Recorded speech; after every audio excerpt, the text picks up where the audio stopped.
सुविताय संयोः शन्न इन्द्राभूषणावादसातो स्वाहा शन्नो भगा शमुना शंसो अस्तो शन्न पुरन्धी शमुसन्तुरायः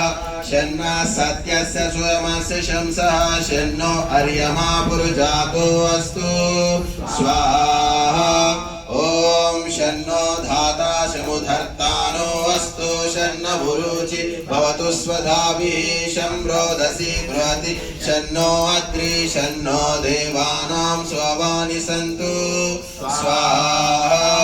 ओम शन्नो अग्निर्ज्योतिरनीको अस्तु शन्नो मित्रावरुणावश्विनाशं शन्ना सुकृतां सुकृतानि सन्तु शन्न इशिरो अभिवातु वातः स्वाहा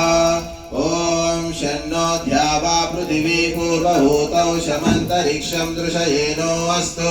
शन्नवोषधीर्वनिनो भवन्तो शन्नो रजसस्पतिरस्तु जिष्णुः स्वाहा शन्न इन्द्रो वसुभिर्देवो अस्तु शमादित्येभिर्वरुणः सुशंसः शन्नो रुद्रो रुद्रेभिर्जलाशः शन्नस्त्वष्टाज्ञाभिः शृणोतु स्वाहा ओम शन्ना सोमो भवतु ब्रह्म शन्नः शन्नो ग्रावाणः शमुसन्तु यज्ञाः शन्ना स्वरूणामितयो भवन्तु शन्ना प्रश्वासं वस्तु वेदिः स्वाहा